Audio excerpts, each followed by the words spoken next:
Hello everyone, welcome to the third video on the Snowpro core certification series. In this video, we are going to discuss about various key tools and user interfaces which are provided by the Snowflake. This is again an important topic with respect to the exam point of view. There are lots and lots of tools which are available with Snowflake which will help us to interact with the Snowflake in the seamless way. Without further ado, let's move into each and every specific tools. We will start off with something called Snowsight. Snowsight is not a new tool from Snowflake. Snowsight is the revamped version of the user interface from Snowflake. So the list is pretty huge, but we will try to understand what this is all about. Snowsight provides the unified experience for working with your Snowflake data using SQL or Python. Python is a bit tricky here. We will going to see about why Python. Python is all about Snowpark. We will see. But as I already told, Snowsight is the revamped UI version of the classic Snowflake console, where we used to write the SQL queries, we used to do all the user management, where we used to create users, we used to see all the query execution plans and everything. Previously, Snowflake is having the user interface. Now what they did a complete revamp by adding lots and lots of new features to it, and they coined this term as the Snowsight. So this is not something new. The user interface of Snowflake is called as Snowsight nowadays, as simple as it is. So what are all the features? It will help you to write and run SQL queries, right? It's a pretty common stuff which is already prevailing with the normal Snowflake console. We can use Snowflake Copilot to help the data analysis. This is pretty interesting feature. Copilot is the LLM based, LLM meaning generative AI based system, which is available within the Snowflake, which helps us to generate the SQL queries by giving the English based prompt. As simple as it is, we can give our prompt, we can give our requirement in the plain text English language. Based on that, it will generate the SQL for us. This is a powerful and very developer friendly feature. We can write and run Snowpark Python. We are going to look at it, what is Snowpark and how it is going to help. Monitor the query performance and history. This is an older feature only. We can monitor all the query performance and history using Snowsight. We can manage your worksheet, sharing and other folders as well is available within the Snowsight. We can do the visualizations. That is the new feature which got added to the older version of console. We can do the visualization of worksheet results with charts. We can create the dashboards with built-in visualizations and everything. We can create and run Streamlit based apps. So to provide an overview about what Streamlit is all about, if you can see the simple video is available here. It's a Python based app building framework which provides us a very seamless way to create the apps by writing simple Python code. Whatever you are seeing in front of the screen, this is the magic which Streamlit provides us. So it's like you can see with the simple one line of Python code, we can create and deploy the apps in any medium, say it in a mobile phone, say it in the web browser or anything. That is the power of the Streamlit. Streamlit is an open source from the Snowflake, which helps us to create the data-based apps. So that can be done within the Snowsight. We can develop and share the Snowflake native apps. We can share the data and apps with other accounts using the Snowflake marketplace. This is quite an interesting feature. The Snowflake marketplace is the place where we can create or we can provide, we can subscribe for any of the data products. Say I am a data owner for some specific product, I want to sell my data product, then I can go ahead and sell my data product in the Snowflake marketplace. Similarly, if I am a consumer, I can consume the data products of some other providers in the Snowflake marketplace. The simple shareable medium where we can provide and consume the data products. Manage cost with cost management views, this is pretty common. And then monitor your credit usage with budgets, this is also pretty common. You can monitor the data loading activity, you can monitor the data transformation tasks and debug task graphs, everything. This is like cost management, typical data management, everything is managed within Snowsight. You can tag objects to monitor the data governance policies. You can create and manage users, you can create and manage roles and grants and revoke privileges. You can set up and manage the account object replication. Replication is quite a good feature within the Snowflake that we are going to see in the subsequent videos. We can create and manage the replications within the Snowsight. We can manage the user profile, and finally we can file the cases against the Snowflake support as well. It's an unified interface which provides lots and lots of features with respect to interacting with Snowflake in an web UI. As simple as it is. For the understanding perspective, I just it's like this is the set of Snowflake documentation which provides more insights about each and every topic which we discussed there. I will add the link of this Snowflake documentation in the description of this video. Fine. Moving on, to provide an overview, we discussed about varieties of features with Snowsight. To give you an overview on how it looks like. The one of the feature is writing SQL and Snowpark Python code in worksheet. That can be done in this way, as simple as it is. Within the worksheet, we can write any SQL, select star from groceries, limit 5, and then we can see the results in the same panel. This is pretty useful to do the data validation. Anything with respect to data, you want to work with data using SQL, this is a pretty useful stuff. Moving on, we can do the visualizations. As I already mentioned, all the dashboarding and everything is possible within the Snowsight.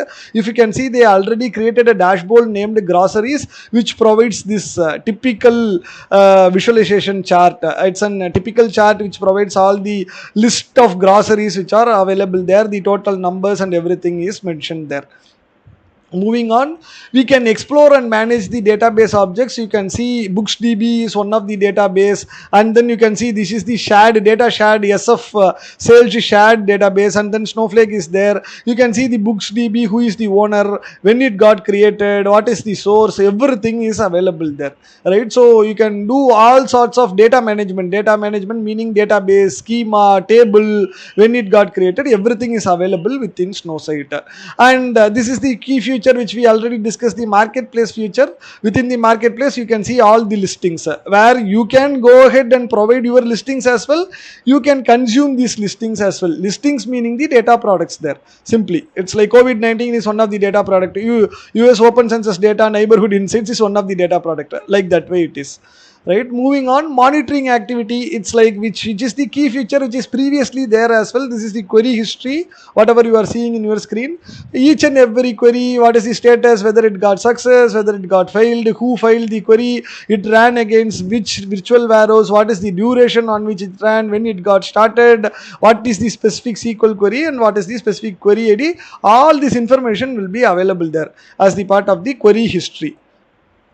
Performance administration tasks, you can create a warehouse, you can suspend an warehouse, you can see what is the status of the existing warehouse. Everything is also possible within the Snowsight. So all the administration related things, creating warehouses, cost management, user roles, account security, everything is available within Snowsight. Moving on, we are going to look at another feature which is called as the SnowSql. SnowSql is pretty straightforward. We saw a greater detail about the SnowSql in our previous video as well. SnowSql is as simple as it is the command line client, meaning we can write the CLI based queries or whatever using our own terminals. Say it like an Windows terminal, say it from your Linux terminal, say it as from a putty or whatever. We can directly connect to Snowflake and write it's like typical all the fashions of opportunities are available to us within the SnowSQL as well. All the fashions of opportunities, meaning data loading, data unloading, data transformations, seeing the data, everything is there. Data visualizations is not there since it's an CLI based tool, but other options are completely available. So we can execute the SQL queries, perform the DDL, perform the DML operations. We can do the data loading, unloading, and everything using the SnowSQL. It's available in all forms of the operating system, Linux, Windows, and Mac OS. It's a simple to install process. It provides an interactive shell to execute the SQL commands. It can support the batch execution mode as well. Includes the output formatting options for the result sets. So if you want to see the result sets in a specific way, we can use the output formatting. Comes with the command history, auto completion, and syntax highlighting. Allows the configuration profiles to save the connection details. That is very important to know. It supports variables. This is an interesting feature. Say if you want to do some amount of programming using the variables, you can very well utilize the variables option of SnowSQL for parameterizing and everything. Integrated help commands, on the fly commands is also available within the SnowSQL. So connecting to SnowSQL, how we can connect to SnowSQL? As simple as it is, if you are seeing the screen, SnowSQL -a account -u user -p password. This is not the secured way of doing it. So there are alternate by which we can pass the password. One of the ways mentioned below. So here, instead of providing the password directly on the CLI, we can give it in the specific separate prompt. So as simple as it is, we can use the simple commands to connect with the SnowSQL, right? So these are all not the finite parameters. Parameter list is pretty high there. So some of the parameters are mentioned here.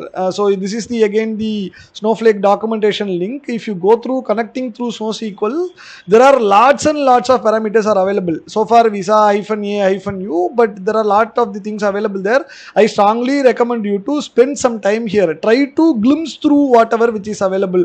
Say if I want to enable MFA, -MFA, I can do. So proxy user you can do, version you can do.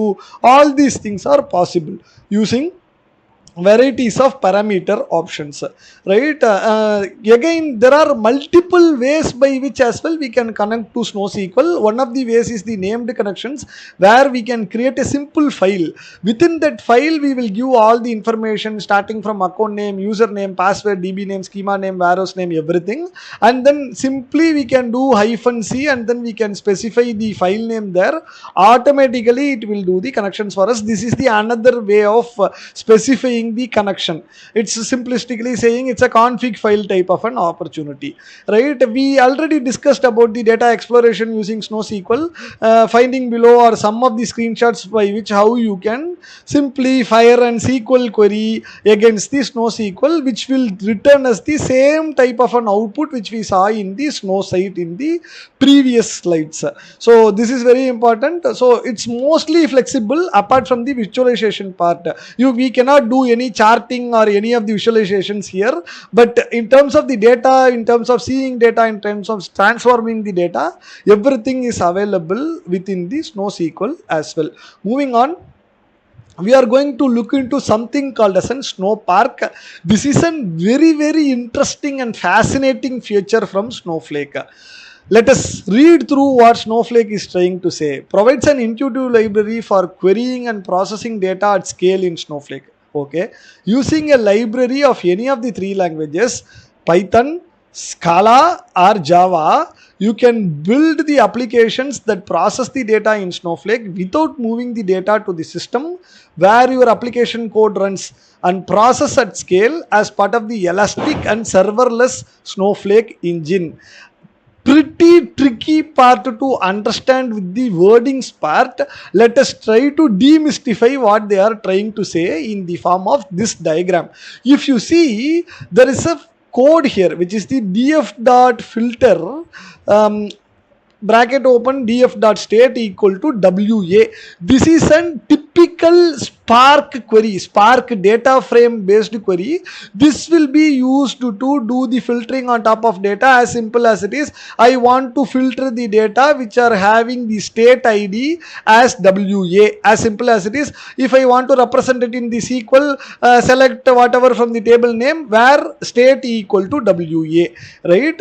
Now this specific Spark query cannot be directly executed against the Snowflake engine. As we all know, Snowflake is is the SQL native engine. So this Snowpark provides the interface which will convert the existing language, meaning Python, Scala, or Java. In this case, it is the typical Python. Df.filter is the Spark or PySpark, I would say, Python based Spark.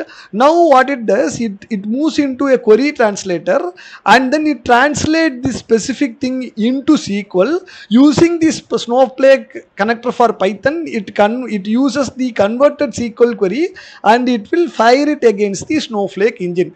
Now I think you can understand the power of this specific Snowpark. So without rewriting your code, say I'm having a code in Python, I'm having a code in Java or Scala, I can directly execute that code into the Snowflake ecosystem, into the Snowflake engine. That is the power of Snowpark.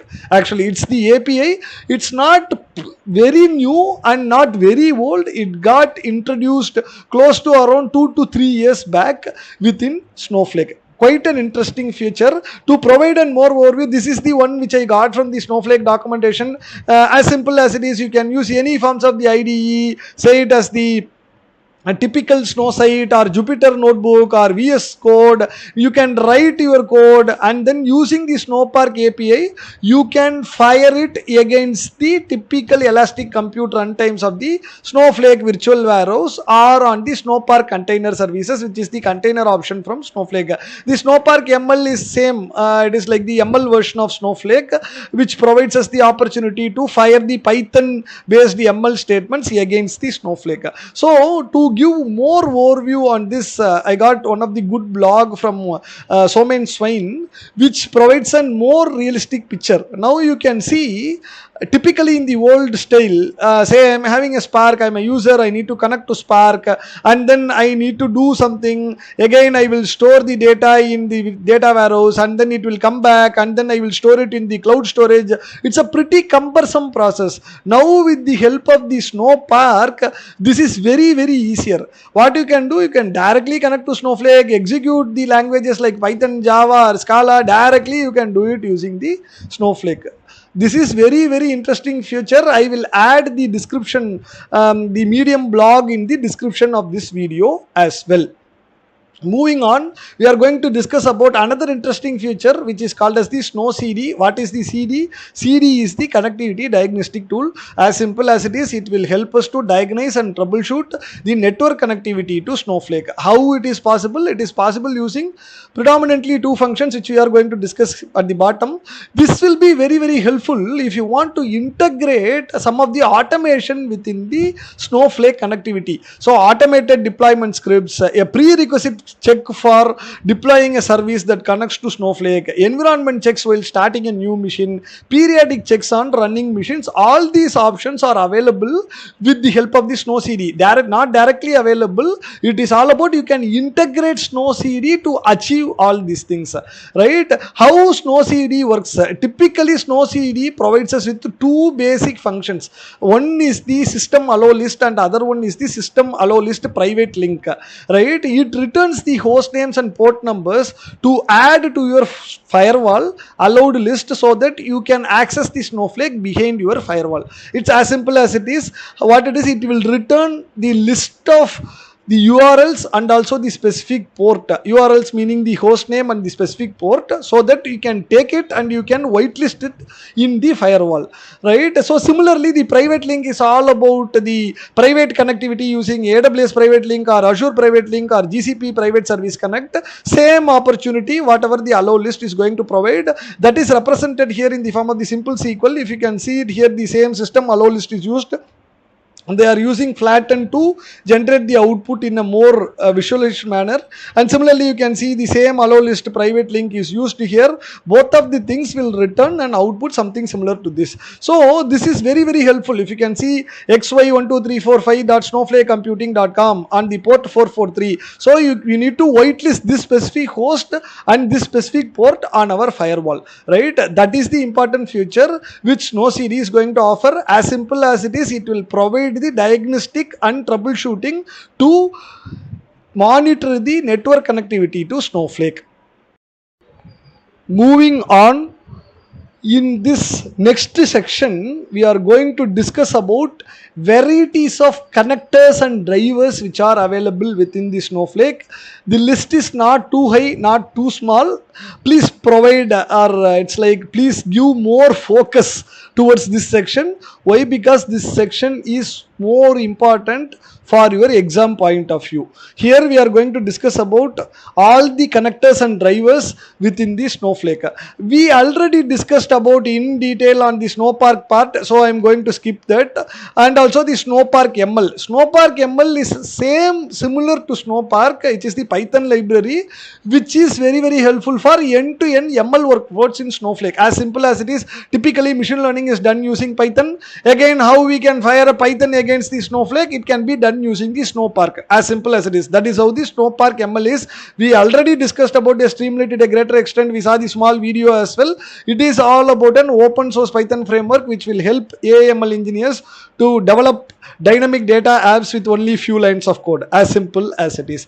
Moving on, Snowflake connector for Python. If you remember, when we saw the Snowpark diagram, there is a clear mention on how it is converting it using a query translator, and then it is using the Snowflake connector for Python to connect to the Snowflake ecosystem. That is what this connector is going to do. This is available outside of Snowpark as well in the form of a connector, but natively Snowflake is utilizing this connector. That is what I am trying to say. So this is an interface which provides an opportunity to develop the Python applications and can directly connect from Python. As simple as it is, if I am having an Python based application, then from that application how I can connect to Snowflake, we can utilize this connector. Simple. Similarly, we can see the SQL Alchemy based connector. This is also a Python based one. This will be very helpful if you want to connect to the SQL Alchemy. It's like the delect, whatever the delect which is used by the SQL Alchemy, which can be fired against it. As simple as it is. Moving on, we are having the connector for Spark. These connectors are more or less same in nature, meaning these are all the ways by which you can connect to Snowflake. Whatever the names it is telling, from that specific environment, say it as a Python, say it as Spark, say it as Kafka, from that specific environment we can connect to Snowflake using these connectors. Again, as simple as it is, it brings the Snowflake into the Apache Spark ecosystem, enabling Spark to read data from and write to Snowflake, right? So using this connector from Spark, you can write and read the data to Snowflake. From Spark's perspective, Snowflake's looks similar to the Spark's data sources, similar to PostgreSQL, HDFS, S3, etc. What they are trying to say, from the Spark perspective, you can consider Snowflake as a database or a data warehouse, as simple as it is. And then moving on, for Kafka, Kafka is again a real-time streaming based ingestion framework, which helps to ingest the data from any of the data sources to the target system in a real-time manner. In Kafka, we are having the opportunity to read the data from one or more Kafka topics and then load it into Snowflake table. So natively from Kafka, you can write the data into Snowflake and read it into Snowflake via this Kafka connector. Moving on, these are all the set of drivers. Whatever which we saw is the set of connectors. We are having set of drivers for different languages typically. So Node.js driver is all for Node.js, Go driver is all for Go, .NET driver is all for .NET. So whenever you are using these specific languages similar to Python and other thing, you are using the typical driver to connect to Snowflake. JDBC, ODBC, if you are belonging to the typical data warehousing background, you might be aware of this Java database connectivity and object database connectivity. This will be helpful if you are having the ODBC client, you can connect using ODBC driver. If you are having the JDBC client, you can connect using JDBC driver. Again, for PHP as well, we are having a driver available which provides the opportunity for the PHP applications to connect to Snowflake and perform all standard options, right? And then the SnowSql, we already saw about SnowSql to a greater extent. SnowCD, we already saw about SnowCD to a greater extent. Finally, the Java telemetry library, which will be helpful for sending the telemetry based data. Telemetry is all about typical varieties of nuances, metrics, metrics, traces and everything. So you can send all those traces and metrics to Snowflake using this Java telemetry library, using this com.snowflake.telemetry class in telemetry API library. You can emit the trace events from a function or a procedure handler written in Java. This is something which is slightly important, right? So to provide good insights, Snowflake provides this documentation. This is pretty great documentation from my point of view, at least. It whatever which we are discussing there, everything is available in this. How we can do the download for the specific client and the specific relevant documentation for each and every topic. You can see as simple as it is. I want to see what are all the features with SnowCD. You can click on the docs here. It will take you through the SnowCD. Say I just wanted to know about typical Snowpark. You can click on here. It will take you to the Snowpark specific documentation. What I am going to do, I will add this link as well in the video description so that you can go through this link. So this video link, description link is going to have lot of these web links which will help you to go through. I strongly recommend you to go through each and every one of the links which will be helpful for your exam. We came to end of this video. I hope this video has been helpful for you in preparation for the Snowpro core certification exam. Please do make a lot of comments. That will be very, very helpful for me to improve the contents, to improve my style, and also to add more contents to this series of videos. Thank you very much for watching this video.